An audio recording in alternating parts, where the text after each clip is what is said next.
This is Corner Piece by Sean Ridgeway and Steve Langston, a brand new piece-by-piece visual torn and restored card effect released by Penguin Magic. There's a lot to like about this, but also some drawbacks. Today, I'm telling you everything you need to know about this product. Is this really the best torn and restored card ever created? Today, we're going to find out.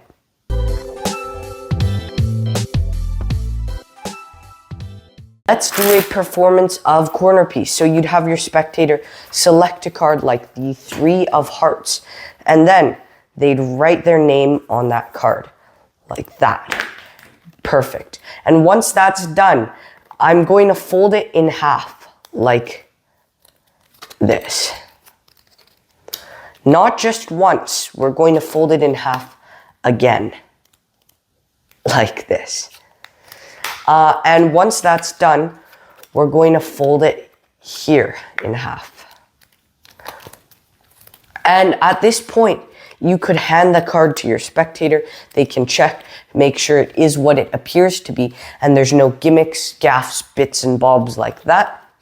And once that's done, you take the card back and we're going to damage it. We're going to tear it. That's once.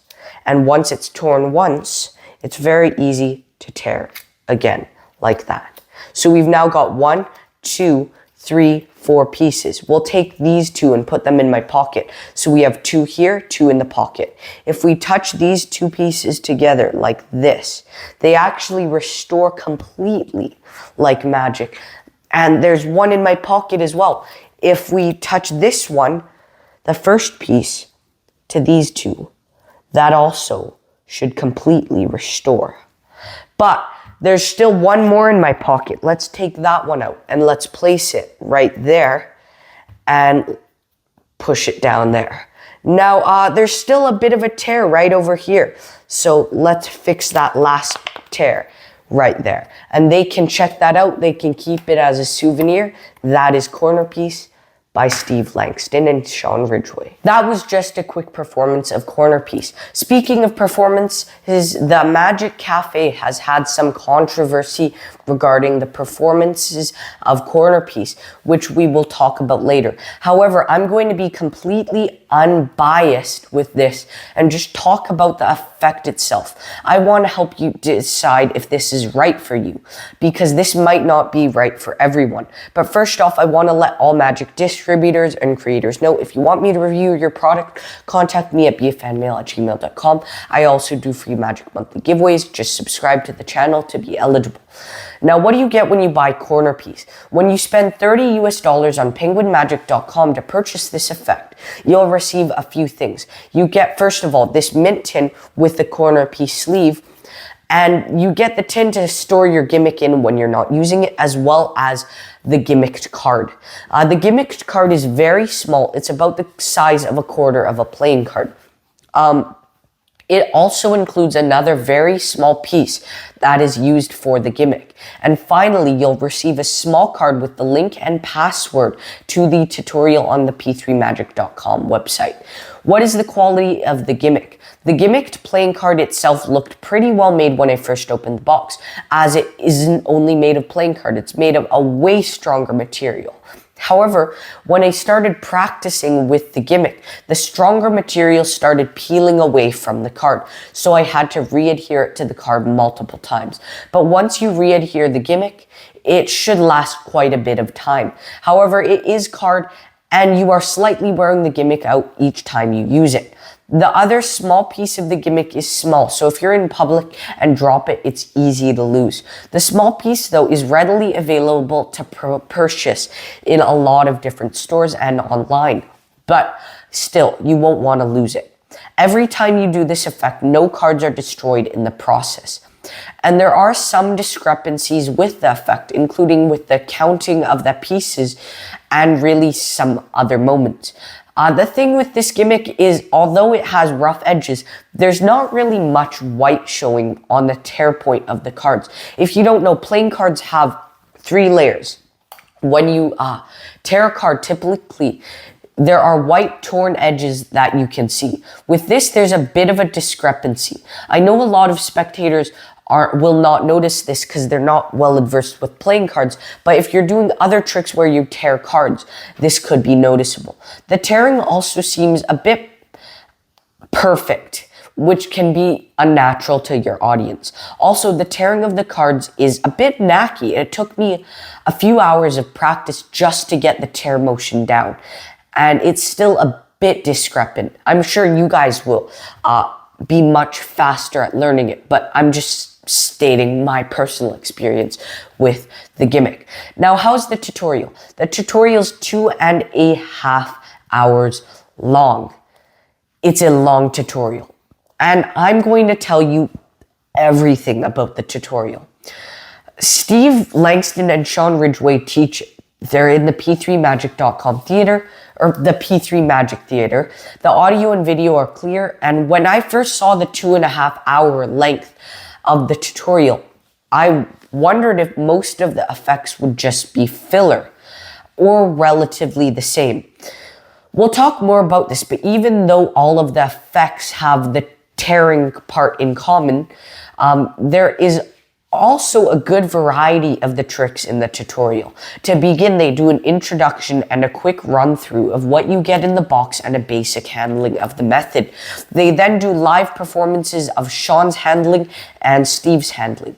Steve will first teach his handling, including how to fold the card, how to handle the gimmick, how to tear the card, and more. Then he does an over-the-shoulder view. Then Sean does his handling. He's also very thorough. He does an over-the-shoulder view, but I found that video of the over-the-shoulder of Sean was a bit blurry.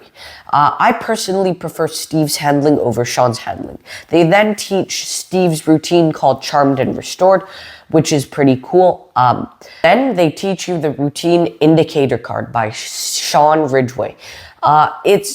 It's pretty cool. So you go through the cards, they say stop, they memorize the card, then you open up a tin with a folded up playing card in it, you tear it, you restore it, and then they check the deck. The deck no longer has the card they selected because that's the card that you just restored. And that's a pretty cool routine. And then Sean teaches another routine, an advanced card routine with an alternate vanish, so you don't need the indicator card gimmick, which you will have to make. Because if you did indicator card how it's intended to be, that leaves a gimmick inside the deck of cards, which is why Sean teaches that handling. Then Steve gives his version on how to do that alternate indicator card trick. And then they teach an insane routine, triple escalation. You hand a person 3 an empty mint tin. It involves 3 people, by the way. Person 1 picks a card and puts it back in the deck. Person 2 calls stop on a card and memorizes it. Person 1's card is face up in the deck. Person 2's card has vanished from the deck. Person 3 has been holding the tin, which now has a folded up card person 2 stopped at. The magician now does the torn and restored card sequence, and person 3 thinks of a picture card. The restored card is now that card. The routine's a combination of all the routines in the tutorial. It's great. It's a monster of the routine. It's a monster of a routine. I did think it was a bit convoluted, but it's still a very, there's a metro ton of magic with just a deck of cards and the corner piece gimmick. And that is something I really liked.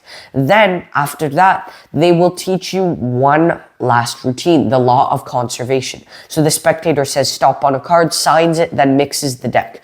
They cut the deck to a card which is left for a moment. In the box is a card. In the mint tin is a card. The signed card. You then do the torn and restored sequence. The card in the box changes to the one they'd cut to earlier. Then they do the torn and restored card. The routine does need some DIY, but it's not something too difficult. Overall, the tutorial was pretty great. I felt like some of the routines, as I mentioned, were similar, but again, very, very thorough. Are there any lighting restrictions with corner piece? There should not be any lighting restrictions with corner piece. Also, are there any clothing restrictions with corner piece? There are not any clothing restrictions with corner piece, but you need pants that have a pocket so you can retrieve the corners from the torn corners, where you're putting corners in your pocket and taking them out and putting them back on the card and doing that stuff. So you do need a pocket, but there's not really clothing restrictions per se. Is this a social media or real life effect? I think this trick obviously has some visual moments that would be great for social media. However, the sequence of having a playing card selected, folding it, tearing it, and the restoration takes a long time. And typically when scrolling through social media, people don't have too long of an attention span. If you were to do this on social media, you'd want to speed up the folding and tearing of the card. That's what they did on the Penguin Magic trailer, which kind of sparked some controversy on the Magic Cafe, because people were saying, why are you speeding up the video if it's really as good as it looks? Well, it's actually just to keep your attention span, but we'll talk about that a little more shortly. However, if you were to perform this works well live. What are the angles for this trick? This trick definitely has some angle restrictions. You'll want people only in front of you. I would have people at a 170-degree angle in front of me to be safe and make sure no one sees the gimmicks or anything like that. Are there live performances in the tutorial? Yes, there are live performances in the tutorial. There are live performances of Sean's handlings. There are live performances of Steve's handlings. There are multiple live performances in the tutorial.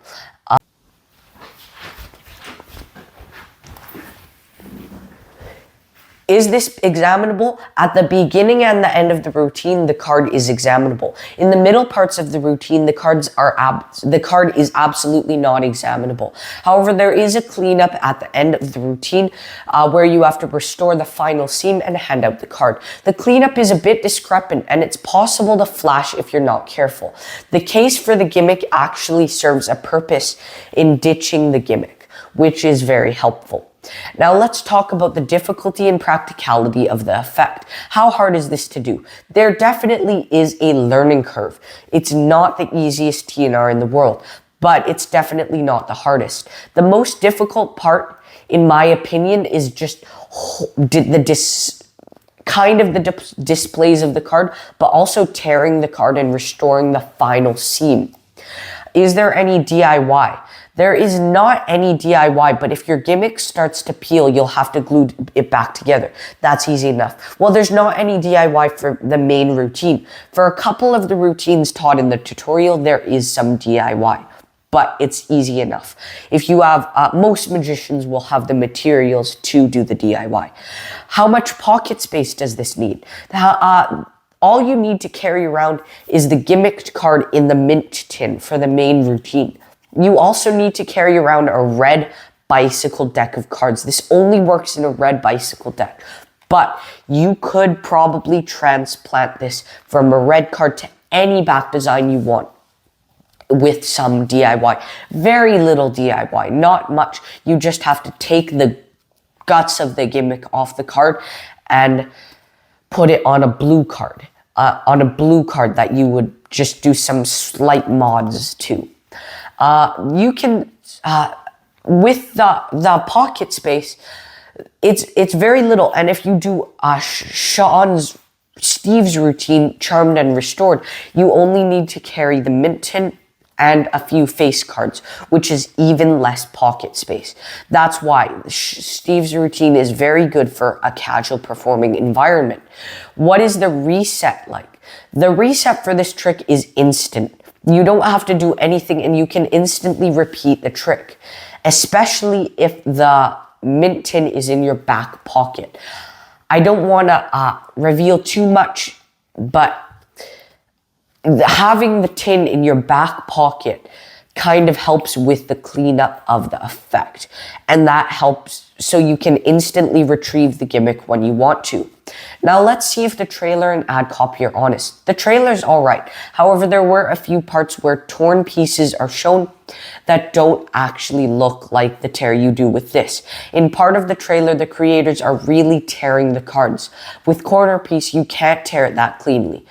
So that's a little bit deceptive, but also the tearing of sequence of the cards and the counting of the pieces of in the video were sped up, which caused the controversy. I don't think that's deceptive, but some people in the Magic Cafe did.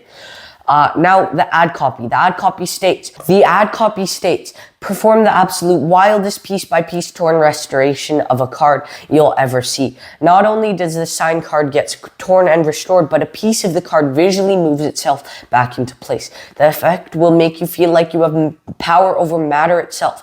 This is Corner Piece by Sean Ridgeway and Steve Langston. Here's what happens. A single playing card is torn into 4 distinct pieces. The pieces are touched together one at a time, and the torn edges instantly fuse together. The final piece is touched a little too high and is obviously fused out of place. Then it visually slides down the edge of the card and into the correct place, where the last edge restores itself. The card can then be handed out for immediate examination. Corner Piece takes the classic piece-by-piece torn and restored card plot to the next level. The gimmicks you receive are durable and allow for insane visual ending of the fused card to move by itself to finish the restoration. Steve and Sean have done an incredible job of routining this effect so that not only the restorations are clean, but they set you up for success. This is a true workhorse that has not only been in both of their working repertoires for years and is battle tested in real performing environments. This is the torn and restored effect your audience will talk about for years to come. This is Corner Piece by Steve Langston and Sean Ridgeway. That's a pretty honest ad copy. It describes the effect. Now, how does this effect compare to other torn and restored cards?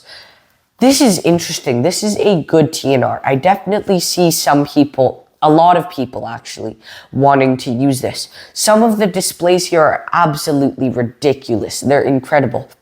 Where this shines is there's no setup and no cards are destroyed in the effect. However, I feel like some of the other TNR effects out there are more practical and easier to do, such as Daniel Garcia's Torn. Some of those effects don't even need a gimmick, and you could do all of them at a moment's notice with a normal deck of cards. If you're going to put in the work to get this down perfectly so you don't flash, this has a lot of advantages as opposed to other TNRs. But will I use this? Maybe not, because there are so many other great TNRs. Not to put this down, this is a wonderful TNR. And I think if you're willing to put in the work to perfect this, this is well worth it. But for me, it's a bit too, the handling, I flash too easily when performing it. But again, this will be for a lot of people. And if it's right for you, let me know in the comments. What is the price of this? This costs $30 US. Is it worth it? For the materials you get, the handmade gimmicks, this is worth the price. It's worth the price because you get a great tutorial. The gimmick is handmade, and you get the carrying case, which also has another feature. So they could have charged probably $35, $40 for this. Now, what are the pros and cons? The pros are there are new TNR displays. This is visual. It leaves them with the souvenir. It's examinable at the start and at the end. The price is good. The tutorial is good. This is a clever new gimmick. It includes a mint tin that assists with the cleanup. Multiple routines are possible. There are live performances in the tutorial. There's not too much pocket space required, especially if you're doing a simple routine like Steve's. The cons are there are some discrepancies when tearing the card. The tearing, in my opinion, looks a bit unnatural. One of the gimmick pieces is small and easy to lose, especially because it may attract to other objects. The trailer shows actually tearing a card as well, and not the corner piece handling of tearing a card. And also the gimmick may bend. Mine has bent a little bit. This will also take some practice, and the card may peel away from the strong material. It's easy to fix, but it just may happen. That is it for the cons and pros. So, what percent does Corner Piece get? Corner Piece is really good. There are so many beautiful displays, but it will require some practice, as with a lot of magic effects. So it gets 83%. That's a great score, and this is a very interesting effect. I hope I helped you decide if this trick is right for you. If I did, make sure to hit that subscribe button. Thank you all for watching, and I'll see you next time.